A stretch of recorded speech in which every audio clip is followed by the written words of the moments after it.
You're now listening to Sound Talent Media. Check out more shows at soundtalentmedia.com. When you think about businesses that are selling through the roof, like Aloe or Allbirds, sure, you think about a great product, a cool brand, and great marketing. But an often overlooked secret is actually the businesses behind the business, making selling, and for shoppers, buying, simple. For millions of businesses, that business is Shopify. Nobody does online business better than Shopify. It's home of Shop Pay, the #1 checkout in the world. You can use it to boost conversions up to 50%, meaning way less carts going abandoned and way more sales going through to checkout. Sign up for your $1 per month trial period at shopify.com/income, all lowercase. Go to shopify.com/income to upgrade your selling today.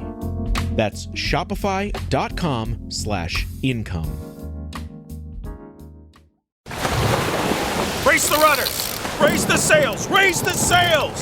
Captain, an unidentified ship is approaching. Over. Roger.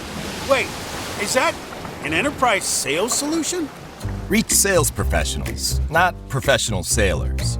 With LinkedIn ads, you can target the right people by industry, job title, and more. We'll even give you a $100 credit on your next campaign. Get started today at linkedin.com/results. Terms and conditions apply. Hello, everybody. Welcome back to another episode of the Tone Mob Podcast. This is another episode with my good friend, JD Simo. JD is an amazing guitarist out of Nashville. He's been on the show before where we got into the nitty-gritty around his career. But he's had some rather interesting turns in his career since we last spoke. Specifically, he's managed to crack into Hollywood in a rather significant way that I think you'll find extremely surprising. I wanted to get him on here to talk all about it, and we did just that. I have one small note, and you can probably tell what that note is. I am sick on this episode, so I was doing my best here. In fact, I'm going to be sick on the next several episodes, so I don't exactly sound my best, and I apologize for that, but the show must go on. So I'm a little scratchy, a little coughy, and a little bit more nasally than normal, so I do apologize for that. But that doesn't change the fact that JD has an absolutely fascinating story to tell, so I'm going to let him tell it right now.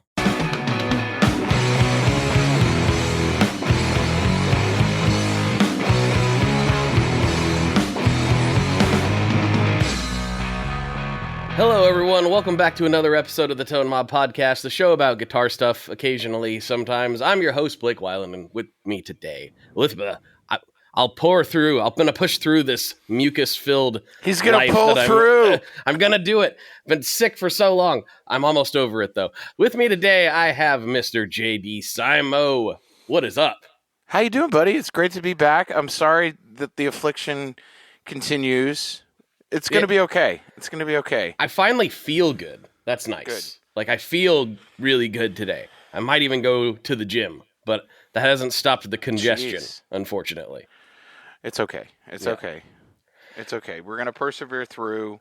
And if you need to, we can call it quits. We'll come back. It's fine. Nothing is the end of the world. The only reason I'm going to call it quits is if I physically can't get the words out. That's the only way. It's the only way I'm going to call it quits.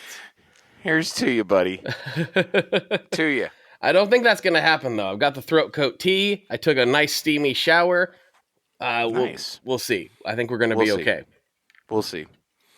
But, dude, I wanted to get you on because, well, for the people who have not listened to the first appearance, which is probably about 4-ish years ago, somewhere in that ballpark. At least, yeah. I mean, because it was coming out of COVID, to my recollection, right? So, I think we were right at the things are starting to open up again time. Like, I think you were playing, like, backyard shows, if I remember correctly. Probably. Yeah, probably so. I mean, it's easier. My goalpost is because you introduced me to Stringjoy, and I've been with Stringjoy now for, at least 4 years. Yeah. So it's like, and it was being on your program where I first became aware and fell in love, as it were. So that's a good goalpost for me. Yeah. Well, I appreciate you very much. I know in that time, Scott and I came out and saw you in Nashville, and yeah, it's been a wild ride for both of us, I think, since then. But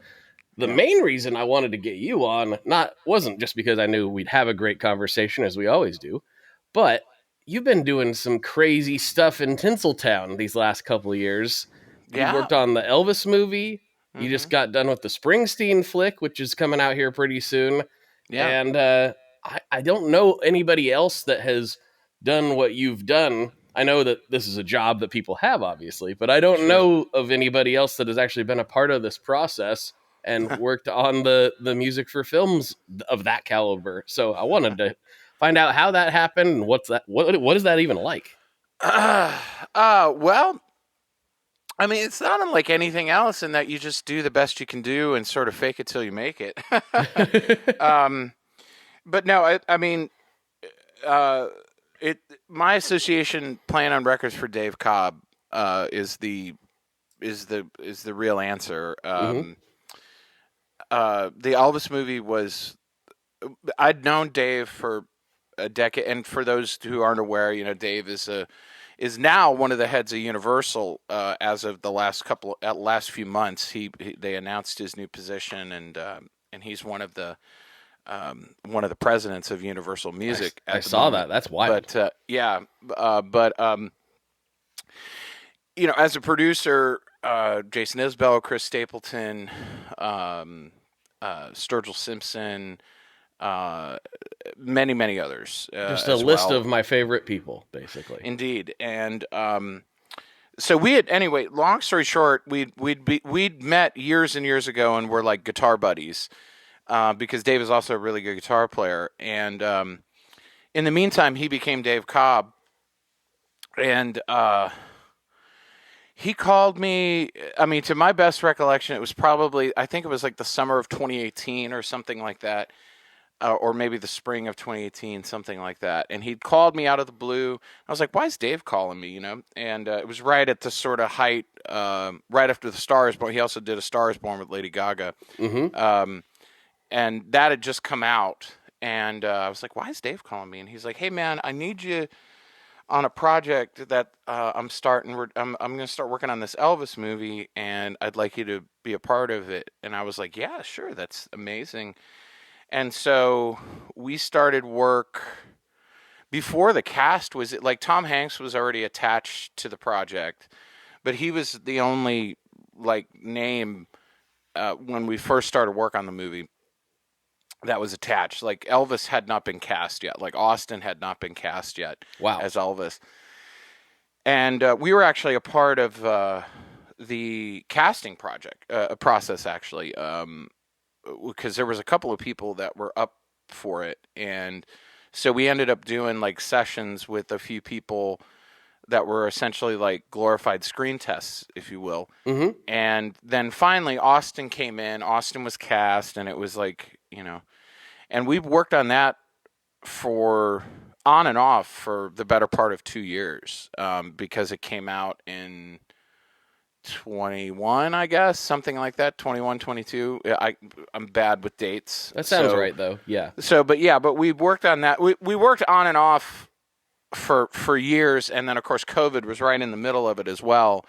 And Tom and his wife Rita were the first casualties of COVID in the movie business, and they were on location in Australia to start filming this movie when they got COVID. So obviously that whole year working through COVID was crazy, because we had these really, really intense sessions where we had to be socially distant, you know, in RCA with like air purifiers in between us and stuff. And we all had to be tested out in the parking lot. Like there was like a triage center in the parking lot of RCA. It was intense. But anyway, we got through with all that, and then the movie came out. And, yeah, you know, and as a result of working on Elvis, myself, a bass player named Brian Allen, a keyboard player named Philip Towns, and Chris Powell on drums, who I'm actually currently in Chris Isaac's road band with as well. Cool. which I'll get to. The four of us kind of became Dave's rhythm section, if you will. Nice. So coming out of the Elvis movie, then we've done dozens and dozens and dozens of records for Dave as his core rhythm section, as a unit. Mm-hmm. And so we've done a lot of records together. But anyway, I'm probably jumping far in advance, but that Dave is the one who made all this happen. Got it. Yeah, he's been a favorite producer of mine for a long time. Like I said, you listed off all these people. I'm like, man, I love all those records. And he's a guy that has some producers have a thumbprint that they leave on things, and some people they don't, and that's not necessarily a bad thing. They're trying to let the artist kind of do more of the talking. And I think Dave does do that, but also you can hear a Dave Cobb record, and there's a certain quality to it that I feel like people who are paying attention can recognize. He's a very talented dude. I mean, he definitely has his tastes, and he definitely has his sort of preferred aesthetic. But that being said, we have myself and the guys in the rhythm section have this conversation a lot, because we all work for other producers as well, and there's been a couple of occasions where we all have worked together as a unit without Dave. So we're working together, but we don't have Dave there as the fifth member, as it were. And there's a couple other musicians as well. There's Derek Phillips, who's another drummer who works as part of the rhythm section a lot. And then Chris's brother, Leroy Powell, who's a beautiful multi-instrumentalist, guitar player, pedal steel. And I should say myself and Philip Towns are the last members to join the rhythm section. In some cases, some of these guys have been working with Dave for over 20 years, Right. So but nonetheless, Dave's main superpower that we all talk about is song structure, song arrangement. There's tons of occasions that run through my mind where we'll be working with an artist and he will identify one tiny section of a song and be like, this is great. And then he will magnify that and trim all the other stuff that he doesn't like away, and completely rewrite and reconfigure the song. And in some cases it can almost be unrecognizable from how it started. And that is Dave's main superpower as a producer, and also his what you're saying as far as aesthetic, he definitely leans towards things being maybe rawer than most, from a sonic perspective. He would definitely, his heroes are Jimmy Miller with the Rolling Stones, and anything Beatle related is Bible for him. Whether sonically or song structure or whatever. And then, what's interesting though with him is he has this huge vocabulary of sort of classic country music with all of this British rock and roll. It's an interesting hybrid, which is showcased a lot in a lot of the stuff he's worked on. But anyway, it's a honor and a privilege to be one of his guys. And I say it all the time. He's changed my life, 5 or 6 times in the last 10 years. So nice. Very grateful to him. He's changed my life a lot. So is the process for working on, say, just for lack of a better term, working on a record? I feel like the music for the movies is still a record, at least from my viewpoint on it. Is it a different process altogether, or what is your take on it? That's a good question. The actual nitty gritty of getting a performance and all that stuff is the same. But no, working on a movie, you have your bullet points of everything that needs to be taken care of. Every scene, everything that's necessary, that's needed. Whereas when you're making records, you have your list, or I should say Dave, like, has his list of songs from the artist or whatever, and that can morph and change any which way. Mm-hmm. But with the movie stuff, it's very like, this is what needs to be accomplished. And the other part of it is when you get into, like, with the movie stuff, there's stages where it's like, okay, this is all the stuff they need pre-records for. So you do all of that, and then they're going to shoot the actual scenes, and then the music editor is going to edit to whatever is actually going to be presented. And there may be an additional step of cleanup or things that need to be readdressed after the fact. Mm-hmm. Whereas obviously when you're making records, that doesn't happen, or rarely happens, where things are like redone or retouched later, But yeah, it's and also, the input of the director is massive, So it's like the main boss of the music part of a movie is the music supervisor, which is what Dave served on for both the Elvis movie and the Bruce movie. And but really, at the end of the day, the director is truly the boss. Like, right. whatever he or she wants is what is going to happen, and if the director isn't satisfied, you're going to keep doing it until they're satisfied. Right. Right. And that can get stressful. Well, and it's interesting too, because these movies are music-based movies, right? About real people and real songs and things that have come out, versus maybe working on, say, like a horror movie where you're adding all that later to enhance what's already there. And I've heard of people working on films like that where the film's basically done and they come in later and add all the spooky stuff. Yeah, that's more of like a scoring situation. Mm-hmm. And scoring is always the very last thing to be done on any film. Which sounds like a blast. It can be. I want nothing to do with it because really?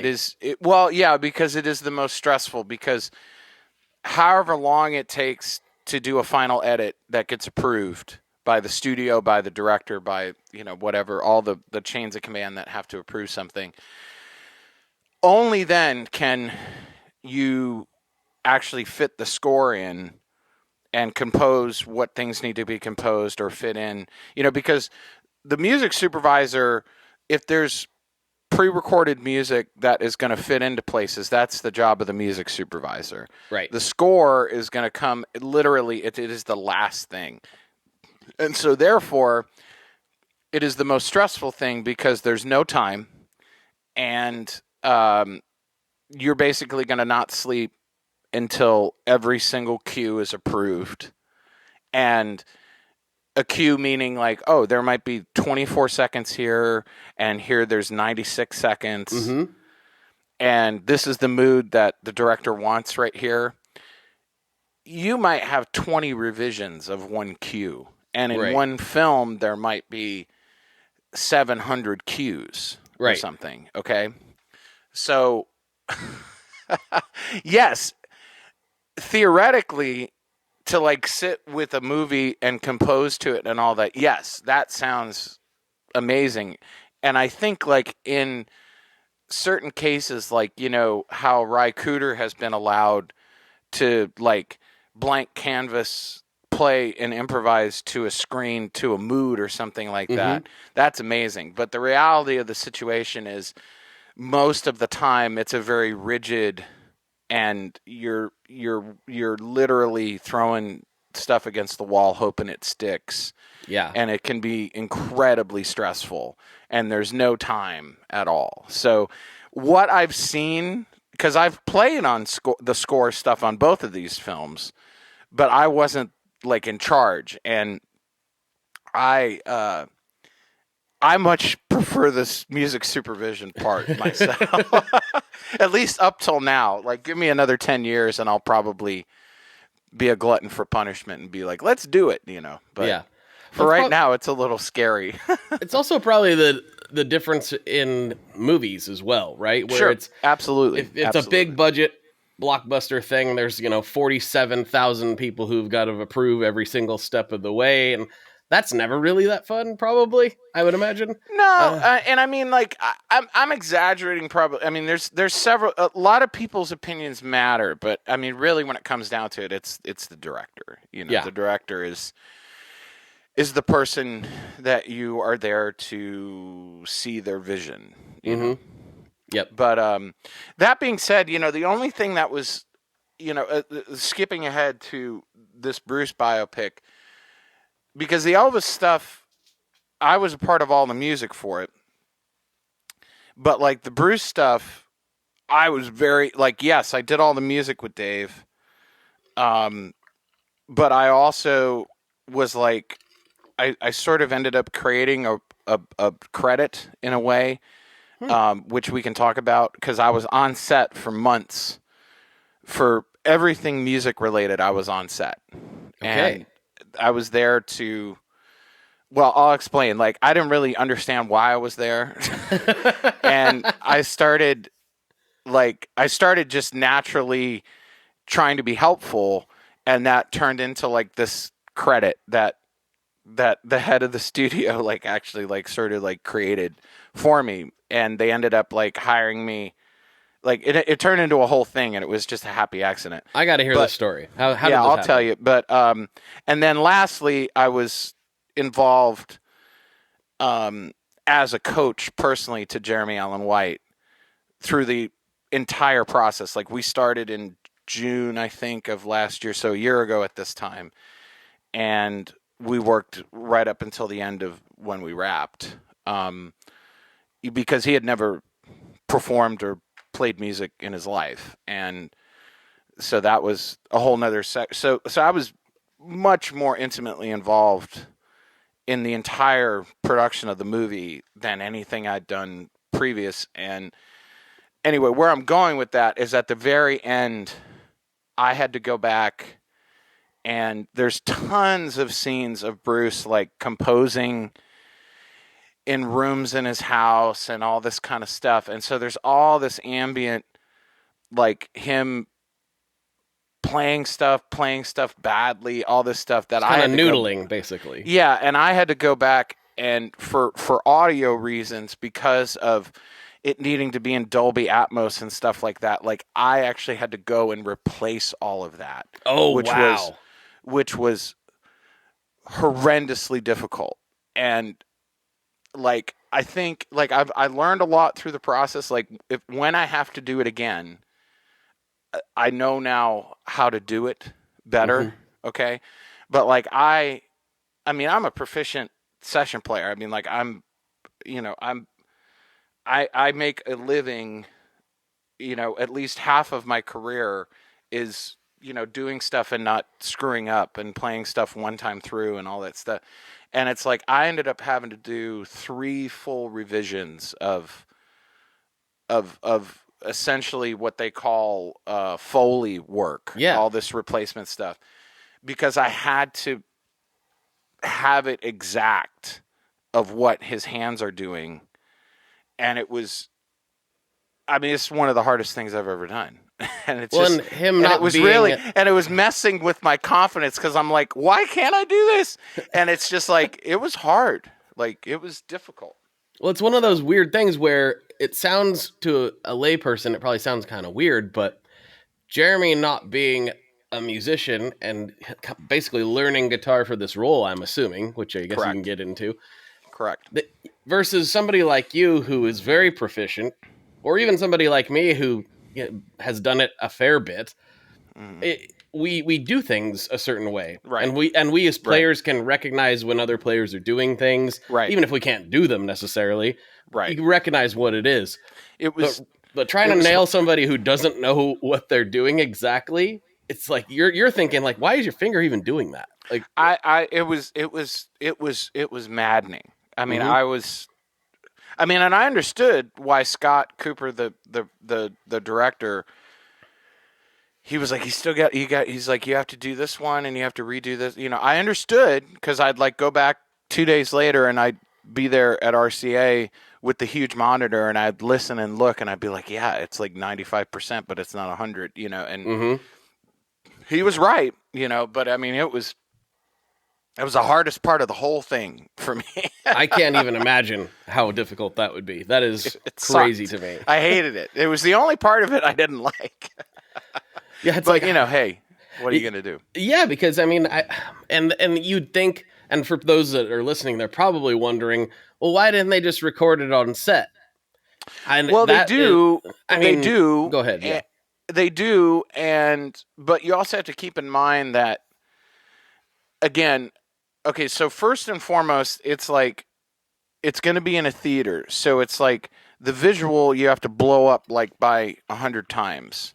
So like all of the details that you think are small become the size of a person. Okay. So there's that element. And then from the audio standpoint, quiet needs to be quiet. Okay. Because when even just ambient, like in a theater through Dolby Atmos and surround sound and stuff like that, like it is a level of microscopic that I didn't even know existed, and so yes, they have it recorded and it's recorded well, but like you listen to it and it's just kind of weird sounding and phasey and there's a lot of by the time it's compressed so that you can actually hear what he's doing. And, they need it cleanly, well recorded so that it can be big and, like what you would expect.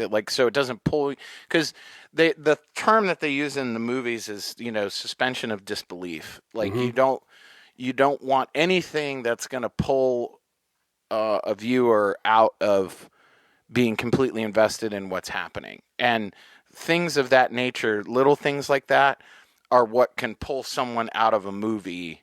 And so, yeah. 100%. We've experienced that before. We've all seen that, where it's like, what's that fly doing over there? Or whatever, Yeah, it's just so, it's just the purist in me goes, what the hell, but I understand, I completely understand. That's the gig, Yeah. Hey, Rocky. What's up, Vincent? Did you hear about the latest? Latest what? The latest drop from Maris. It's totally insane. No, tell me more. Maris just released Enzo X. What's that? Enzo X is a supernova expansion from the original Enzo into the highest quality and most flexible studio synthesizer ever created in a pedal format. Whoa! Enzo X combines 5 synth types, 5 drives, 3 reverbs, and 5 modulations. It also includes a full 2.5 second stereo delay, all in one pedal. That sounds hard to use. It's not. The UI is from the same family as the Mercury X and the LVX. It's super easy to dive in and see exactly what you are tweaking in real time. Oh, I see. It's right there on the screen. Yep. Is it just for guitars, though? Nope. You can plug almost anything into the Enzo X, including your MIDI controller. That sounds incredible. Where do I get it? You can pick up Enzo X online at maris.us or at any of their fine retailers across the globe. Did you just say across the globe? They know what I meant. Wait, are we getting paid for this? I'm still waiting on that cash money from last time. He better at least give us pizza for dinner. I'm not giving him his Enzo X back until he does. For more information, make sure you check out maris.us, and apparently I have to go order a pizza.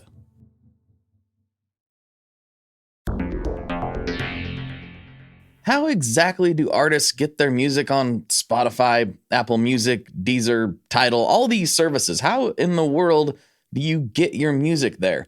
Well, in the past, you had to use something called a record label. But these days, you can use DistroKid. DistroKid is the absolute easiest way to get your music up on streaming services. And it's the most affordable way to do so. Not only do plans start at $22.99 for the entire year, that's less than $2 a month, DistroKid also does not take a cut of your streaming revenue, unlike some other services out there. Even better if you sign up by going to tonemob.com/distrokid. That's tonemob.com/distrokid. One more time, that's tonemob.com/distrokid. You'll get 30% off. That's right, 30% off their already extremely reasonable prices. So go to tonemob.com/distrokid and get your music out there.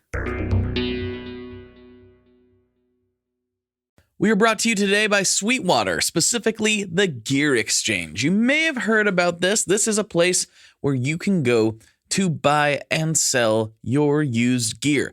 Maybe you got a pedal over there that's just kind of collecting dust. Maybe there's something you've been eyeing from the Sweetwater catalog. Well, right now is a great time to turn that unused gear into something you're actually going to use. Even better, if you sell on the Gear Exchange, you can keep 100% of the sale as long as you choose a Sweetwater gift card as your payout method. That is not too shabby because, let's be honest, most of this buying and selling we do is just to fund new gear purchases, and that is a great way to reach a wide variety of customers and keep 100% in your pocket, or rather on your pedal board. So go check out the Sweetwater Gear Exchange and turn that unused gear into something that's actually going to help you write that next huge riff. So going back to the coaching part, so did you teach Jeremy how? First of all, I'm a huge fan of Jeremy's. I love basically everything he's ever done. He's fantastic. Iron Claw, absolutely. I could watch that movie over and over again as a wrestling fan, and yeah, he was brilliant in that movie. But that aside, did you teach him to play guitar? Is that what you're saying? Yeah. So we had just started, or we hadn't even started. So, Dave called me, as he always does, and I was like, "Hey, what's up, boss?" And he's like, "Yeah, we got another movie coming." And I said, "Okay, cool."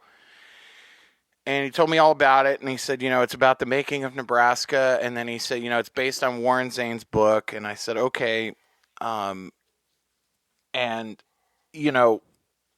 because he was, and he said, he's like, I'm going to be delegating a lot to you on this one, because he has a lot going on. He's a much busier man than he once was.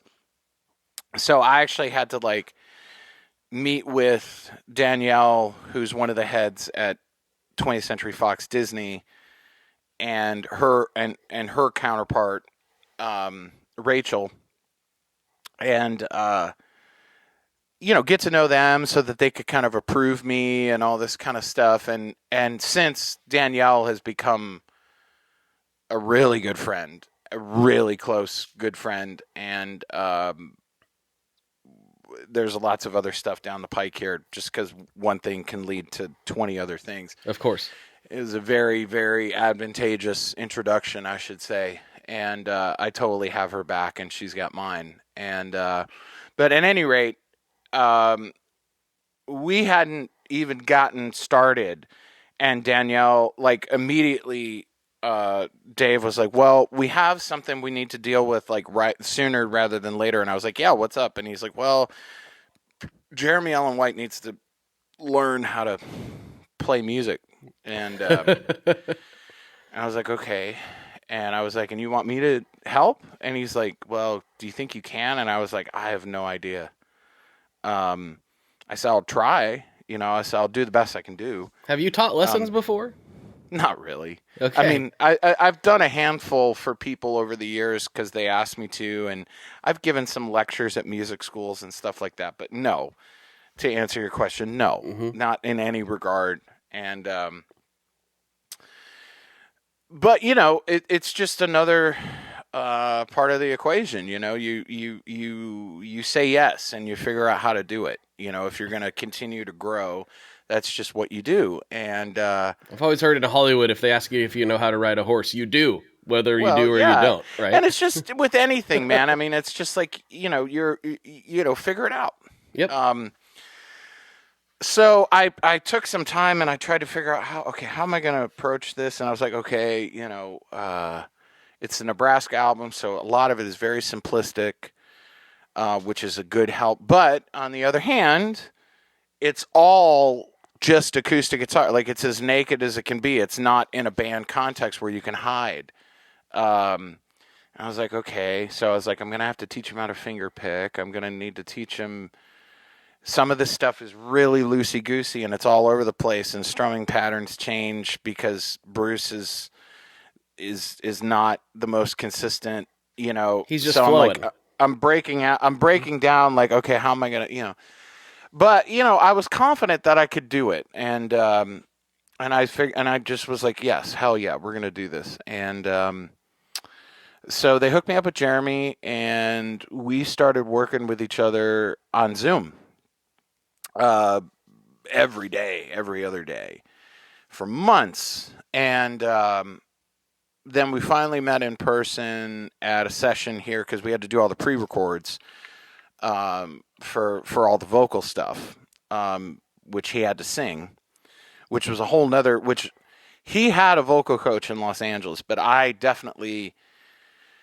he wasn't meeting with the vocal coach as often. And, you know, Jeremy and I got really, really super close. And like, there was definitely a trust there, but we share a lot of similar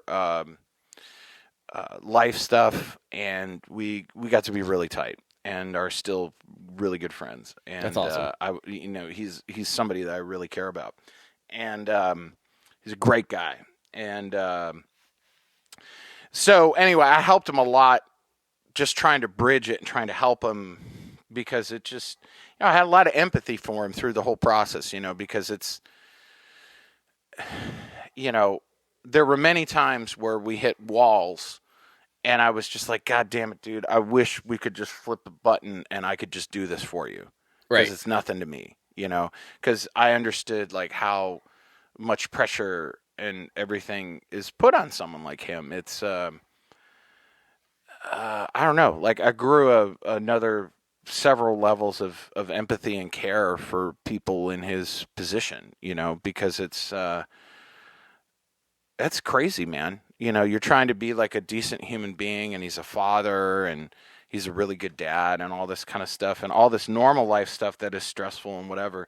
And then you put the pressure of like big studios and like $100 million movie that is like resting on his shoulders and stuff, and all of that pressure. And, you know, it was the closest I've ever been to something like that, you know, and I was, you know, through the whole process of filming, you know, I would ride to set with him in his private car with the security people and all that kind of stuff. And, you know, I saw exactly what it felt like to be him for all those months.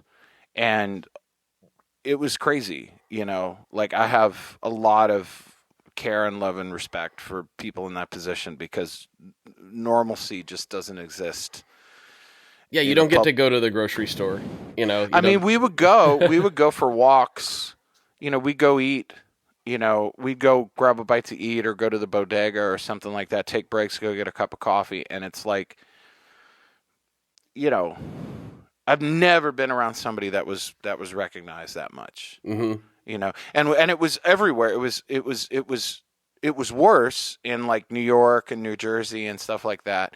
But even in Nashville, like when he was here and we went out, you know, we went and did some stuff and hung out. And Nashville's not a big, like, let me go up and take a selfie with you kind of town. It's kind of a very, but even here, it was like he couldn't eat a plate of brisket without people bugging him, you know. And, mm-hmm. And, you know, people are just sharing love with him. I mean, it's fine, but it's just so, it's such a weird thing to, I don't know. Like, to me, it's like it almost became part of a, why should that many people care?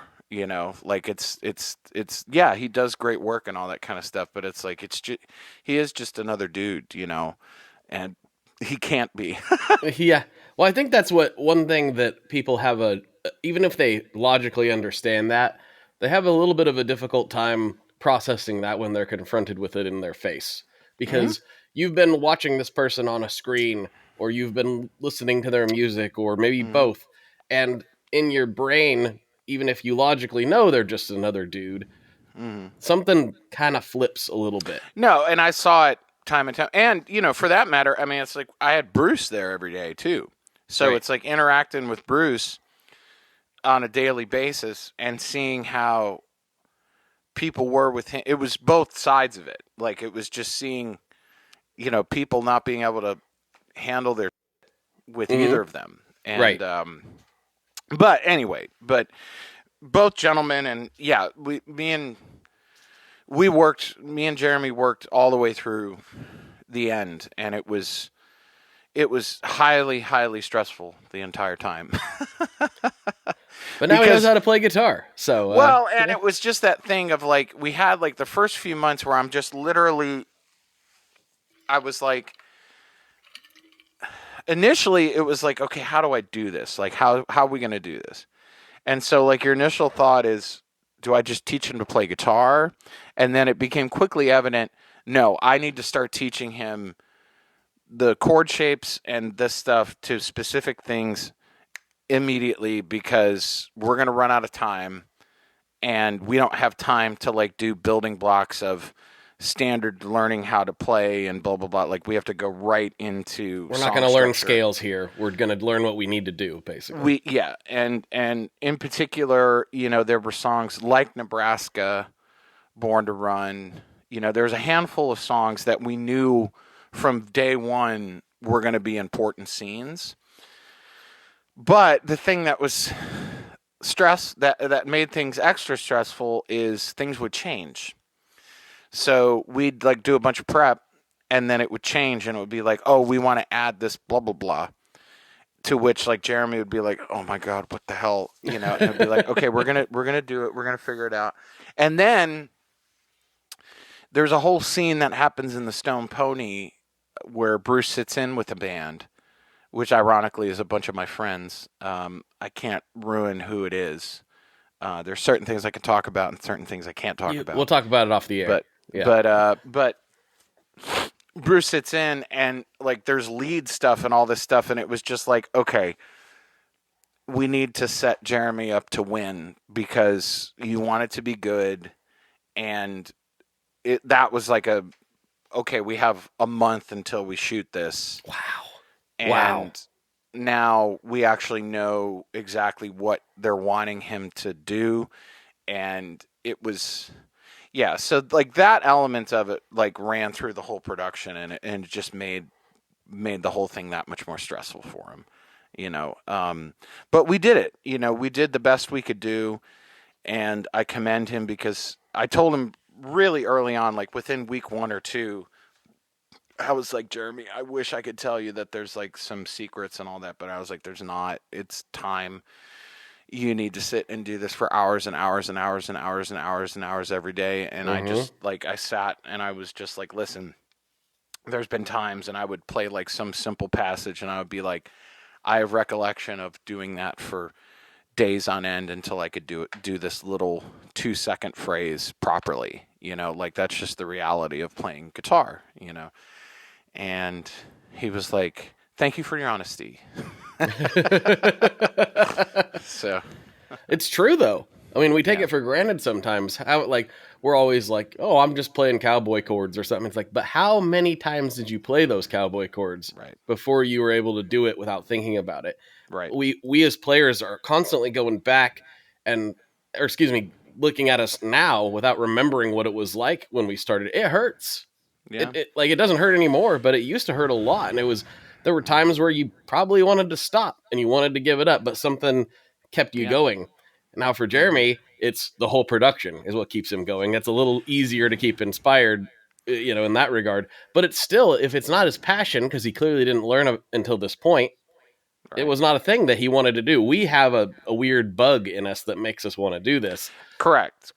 And that's very true. And no, I commend him though, because he got through it, man. And there were stressful moments. There were moments where, there was a lot of moments where,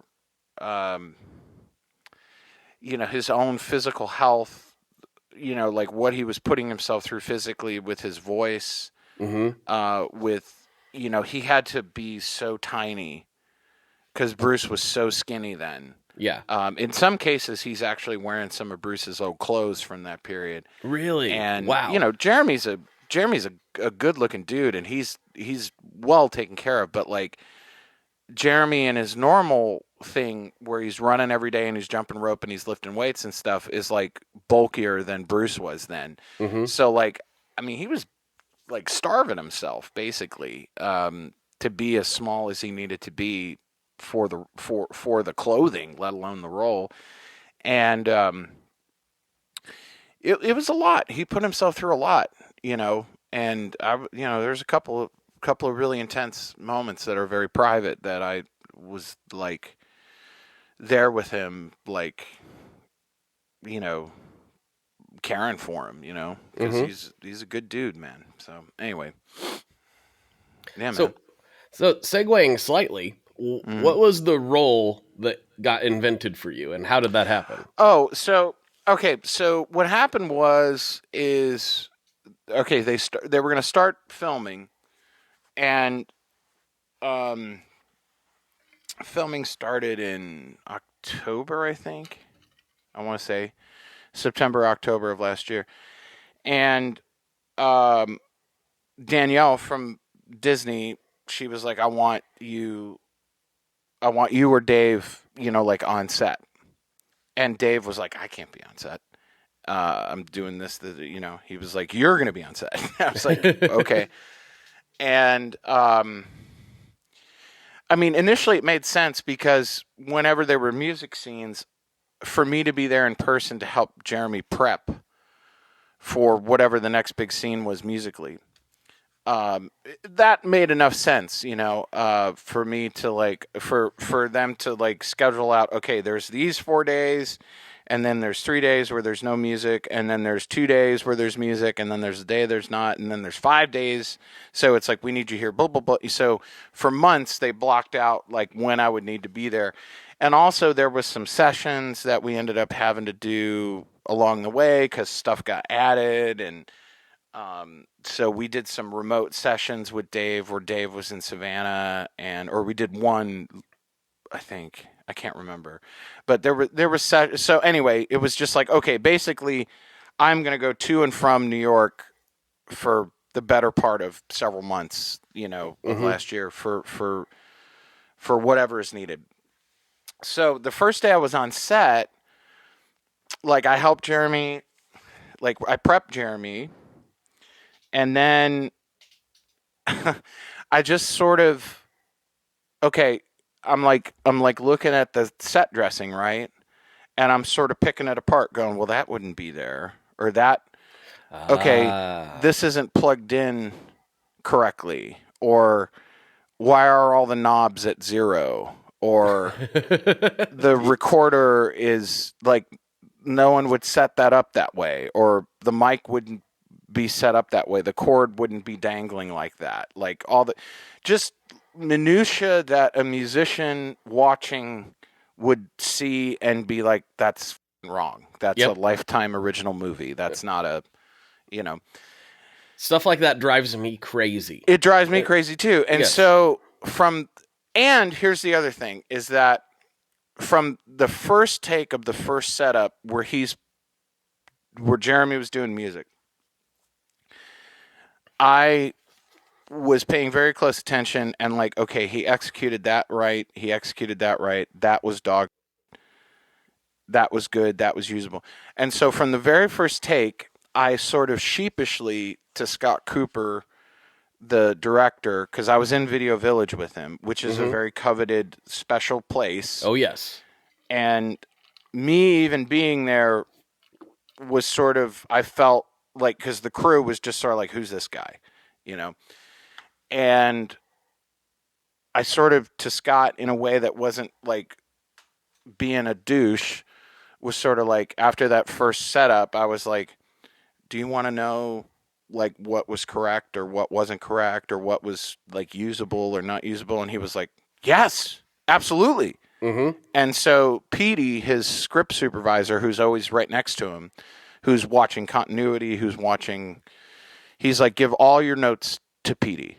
And so that turned into that, where whether it was set dressing or minutia with instruments or blah, blah, blah, and then also musical performance content for every single take of every single setup, which you're talking thousands of them. I was there doing that. Mm-hmm. And apparently that's not a thing, which explains to me why there's so many music movies that have ever been made with stupid mistakes in them. Just wrong thing. That is insane to me that it's not a thing, but it also explains so much because it's obviously not a thing with music stuff. And the thing that when I was a kid, before I knew as much as I do now about recording and whatnot, I was a car guy, still am a car guy. And so there'd be things in the movies where like, they'd be like, oh yeah, the carburetor's messed up. And they'd show the engine and it's like, that's a fuel injected engine. What are you talking about? Carburetor. You know, I'm like, it would have taken any average dad from the suburbs 2 seconds to recognize that that's not a carbureted engine. Why couldn't you pay a mechanic a day rate to, you know, look at this and make sure that your stuff's together? It wouldn't have even cost that much. The fact that they don't do that is, you can see it now. You know? It falls on the shoulders of the script supervisor, and it falls on the shoulder of your prop master, and to a certain extent, your set designer, your set dresser. But there are times where your prop master or your script supervisor is very musically inclined, and productions have gotten lucky. You know what I mean? Right. So like Ray, for example, is a good example, I think, of where I don't really see mistakes in that, or like That Thing You Do is very, very good. You know. And then there's others that I won't mention that aren't. And so, yeah, I was just as surprised. But, you know, Scott made it known where he was just like, I want you here every day. I want you here every day. I want you right here. I want you doing that. And that became my job on set.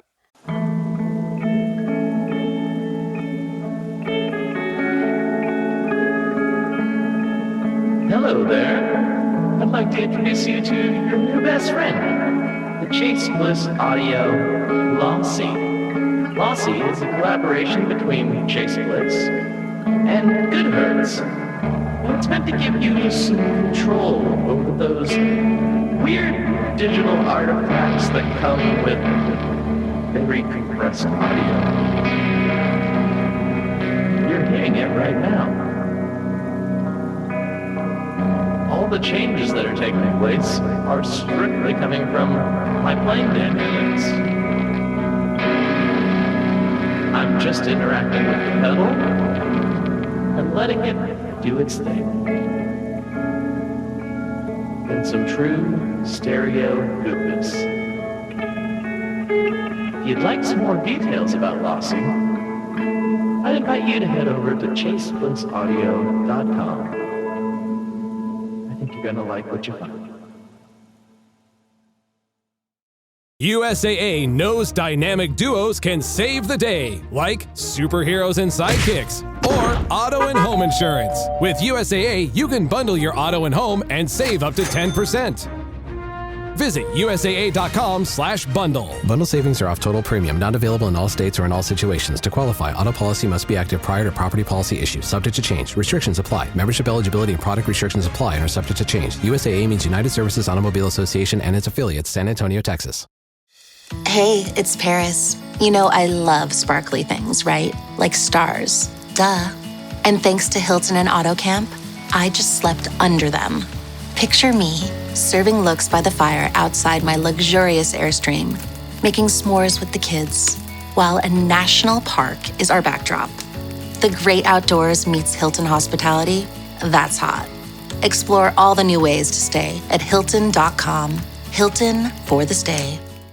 And there were times where, I garnered, because I worked really hard at it. Because one thing that I found, especially with the sets, like when we went into the power station to do the sessions scenes, which I've worked in many times as a session player, so it was kind of funny to be in there in this. It was just strange being in there for this, but I would show up early and just sort of randomly just look around the room and be like, okay, what is wrong? What is not correct? You know?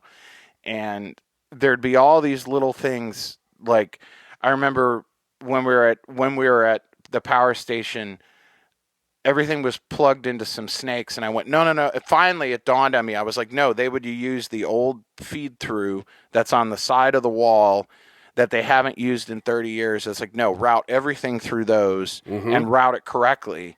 Because not that anybody's ever going to notice, but you might as well. And there were some other things. Like, I remember we had like this huge, I can't remember the name of the synthesizer now that was used on all that stuff, but there's only a handful that still exist, and they're worth like $100,000. And we had one that we had rented, and it's the sound of Born in the USA and all this stuff. And there's 400 faders on this thing. There's buttons and faders. And so, like, at one point I was like, I wonder what the presets for these songs are. And so, like, I went looking online, and I found, okay, this is how you set every. And so I meticulously went and set it properly. Not that anyone would notice, but I took it that seriously, you know, where I wanted it to be correct, mic placement's correct, you know. Like, I remember they set up this is good. I got into an argument with the set designer, who's an Academy Award winning set designer, really over the top Italian woman, where she had something set up because she had a photo of Gary Talent, the bass player, in the studio. And so she like set it up exactly like this photo was taken. And I was like, well, that's wrong. That's not where his station would have been. That's not where he would have been positioned. That's not. And she's like, no, I have a photograph. Here's the photograph. And I'm like, I know, but that's out of context. That's just a photograph. That's just a photograph they took. Yeah. Yeah. I was like, but that's not where. And she was like, but no, it's a photo. And I was like, no, I understand that it's a photograph and you've replicated it, but the photograph is out of, you know. So things like that it's like, you know, you have to, you know, break through and make it make sense, you know. Well, some people don't realize. Like, in that, I totally get what you're saying, because if the photograph doesn't make any sense, it was probably set up, right? They took a photo for a promotional thing, and that makes all the sense in the world. Great, but if he's not plugged in, or exactly, whatever, exactly. Like the whole thing did, like, she had this whole thing set up, and I was like, this doesn't make sense. Like, this can't be like this, right? Yeah. And so anyway, and then, you know, we went crazy deep when we went to what's the big arena, Meadowlands. When we went to Meadowlands to shoot, you see some of it in the trailer now of him doing Born to Run. And we went nuts with details on that, like just making it perfect. And I mean, I spent hours and hours and hours just tweaking tiny little things that will never ever be picked up, but it's just so anyway. But yeah, it was a lot of fun. So yeah, I created a thing, and it worked out really well, and I earned a lot of respect from the crew and the producers and stuff, because I just became another person with a headset on, taking copious amounts of notes, you know. And it was completely something that just happened. It wasn't something that I'd planned on. It's so interesting too, because you could have never done all of that, like, if you weren't obsessed with all this stuff just naturally. Like, you're into all things music. Doesn't matter what it is, you're into it, right? And you've made this a whole part of your life, and it's given you not only the opportunities to play music, but the opportunities to introduce that expertise into other art forms, which is totally not something you can plan on. You just have to roll with it. No, it's a complete happy accident. You know, needless to say, Dave was very, very proud and pleased with how well it all went. You know, because after a certain point, I mean, he just basically left me to deal with, all of it. I mean, Dave was always part of the loop and was always, always my boss. But he just, at a certain point, he was just like, you forge this relationship with Jeremy. You have this great relationship with the producers. You get along great with the director. Like, you just do what you need to do. Like, just, keep doing a good job, Mm-hmm. So, and it's led to a lot of other opportunities, which I can't talk about yet. Of course not. Yeah. No, it's funny how I am, definitely like a 6 degrees of Kevin Bacon situation here, and I can't say too much about it yet either, though people will see it later. A friend of mine was just in Hollywood doing a big commercial shoot, a really big commercial shoot. And hearing about how that went, and this is not even a production or a Hollywood production. This is smaller, but still big, if that makes any sense. Yeah. And hearing about how that went and how they took a music store that was a really nice music store. They paid that store to shut down for however many days or a week, which is not cheap because they got to make up for their lost revenue and whatever else. They went into that store. They said, this store looks too new. And overnight transformed it into an old store. Like, the things that happen in that business at certain levels are absolutely mind-blowing. It is. It is. And it's the what you're alluding to, the budgetary, I've never seen, even at the pinnacle. I mean, because I've played on really big records for really big artists and stuff like that. But it is a whole nother, Hollywood is a whole nother thing. And, to say that I was spoiled is the understatement of my life. Like, what I became accustomed to treatment-wise was in how I traveled, in the drivers taking me wherever I needed to go or wanted to go, and eating the finest food in the world, and hanging out with other movie stars and all this stuff. I mean, it's just crazy, crazy, crazy, crazy. And I will say, just from a life standpoint, I'm grateful to have gone through it all at this point in my life, because never once did it become, or has it become normal to me. Right. It's, if this was 10 years ago or something like that, I might have dealt with it differently. Now I sort of deal with it generally with, like, this is crazy, like almost laughing at the absolute just audacity of it all. It's just comical. It's just comical to me. Some of the levels of extravagance, and like, hey, thank you. This is amazing. Well, and then this is kind of an interesting question, I think. Do you feel at all like when you're thrust into that situation? Now, you've done it at a pretty significant level. I would guess this is the most involved you've been at this point, right? Oh yeah, without a doubt. I mean, this was this was very intimate and intense. Yeah.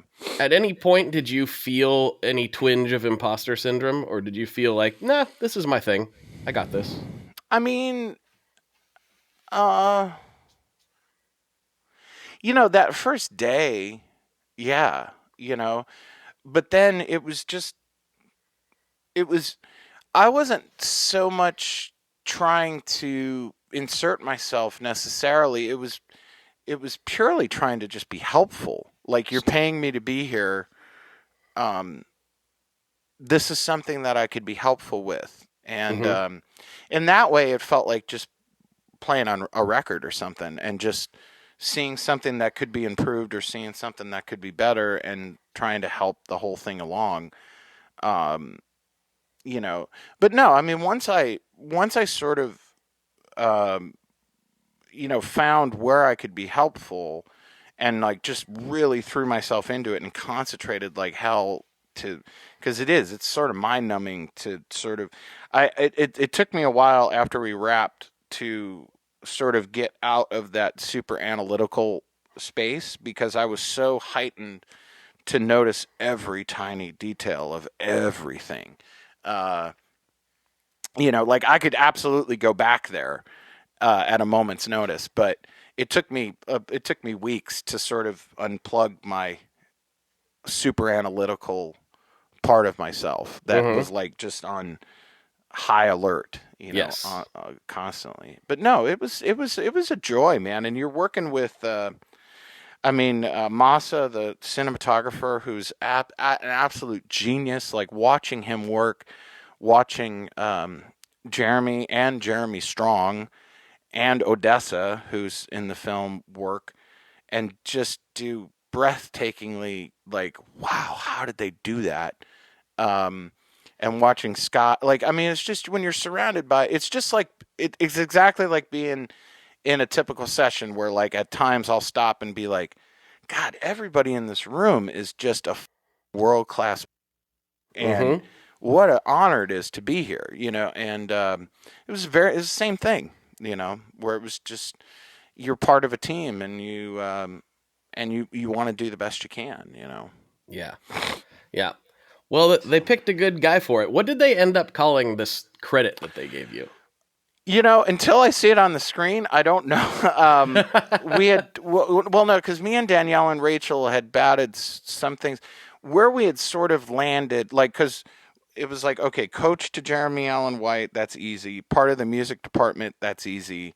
All this other stuff, where we landed was sort of like on-set music script supervisor. Yeah. Was sort of like where we landed, and to which extent we'll see when the credits roll. But because that's essentially what I was doing, was I was aiding the script supervisor on music content on set only, Yeah.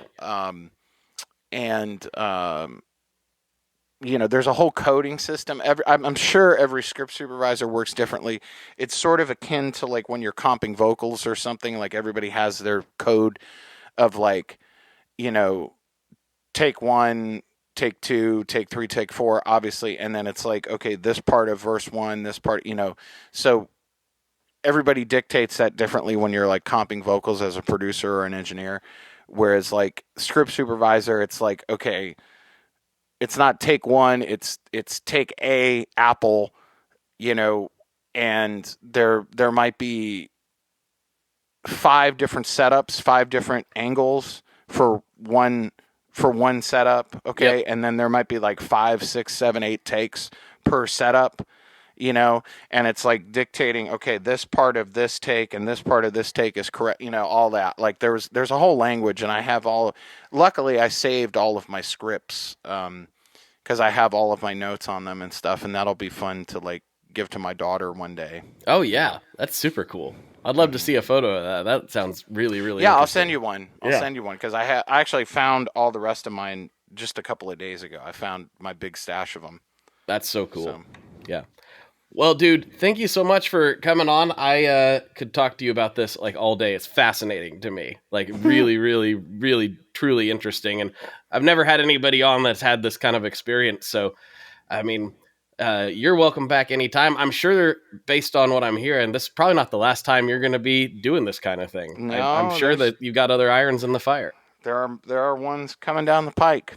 That's so cool. Well, we'll hear more about it later. You're welcome back on this podcast absolutely anytime. Honored. Thank you for having me. It's my favorite place to be, baby. Oh, man.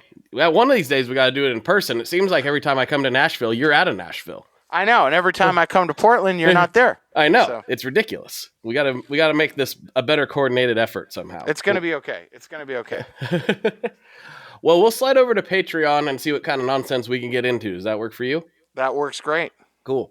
I've already asked JD the classic question, so I think we're going to go ahead and wrap this part up. JD, do you have anything you want to plug or shout out or say hello to or anything at the moment? Not particularly. I mean, me and Luther Dickinson have an ongoing band just under our own names, and we're doing some dates together throughout the rest of the year. There's some pockets, there's some festivals and stuff like that. So just Google each of our names and it'll all come up. That's a really fun band. We love working together and it's a lot of fun. And also, I this year I ended up joining up Chris Isaac, playing guitar for him with some other session friends of mine. And we're going back out on tour in a couple of weeks. So we're hitting most places, and that's fun too. And yeah, otherwise, just stay groovy, and thanks a lot. Yeah. All right. All right, everybody. For JD, this is Blake. And as always, folks, good luck and good tones. Alrighty, folks, I hope you enjoyed that episode as much as I enjoyed recording it. JD and I got into even more shenanigans over on Patreon, as we always do, where you can go for just $5 a month and get extra episodes beamed right to your ears, baby. You can also get access to the ad-free versions of this show. It's a good time, and I really appreciate everybody who supports the show over there. It means a lot. It literally helps keep the lights on here in the shred shed so I can keep bringing you this content, and I've got some hot ones in the can for you. Can't wait to share these all with you. I hope you enjoyed that one. Make sure you check out JD wherever you do your interneting, and check out some of these movies. Check out the Elvis movie. Check out the upcoming Springsteen biopic. It's going to be awesome. All right, folks, let's get out of here. One last thing before we totally sign off here. I just want to remind you that if you do any shopping at Stringjoy, that's Stringjoy guitar strings made in Nashville, that will help me out as well. As I've said for years, I'm heavily involved in that company, and I really do think they're making the best products on the market. So if you would like to try custom strings, go to tonemob.com/stringjoy and check them out today. I seriously love what the team down there is doing. I help them out with all kinds of things, and by you supporting them, you are also supporting me as well. And hey, you need some strings, so why not get some custom strings just for your guitar and playing style? Again, the link for that is tonemob.com/stringjoy, and that will take you right to their website, and you can do all your shopping through there, and that will help everyone involved out. So thank you very much. Talk to you next time. We are brought to you by the wonderful folks at Gun Street Wiring Shop. Yes, Gun Street Wiring Shop. I've talked about them before. I used to say based out of Bend, Oregon, but guess what? Sean moved to my neck of the woods. Sean's in Portland. Sean is awesome and has helped me with a bunch of stuff lately. And if you have wiring needs for your guitar, he can help you too. If you want to get weird with it, he can get weird. If you just need to spruce things up a little bit, there's your guy. He takes all the guesswork out of doing your guitar wiring, and he makes it simple, and his customer service is top-notch, and I can't say enough good things about Gun Street as a company. I really respect Sean and what he's all about, and the product is top-notch. I've got 3 different guitars that now have Gun Street harnesses in them, and I could not be happier. So go to gunstreetwiringshop.com and check them out.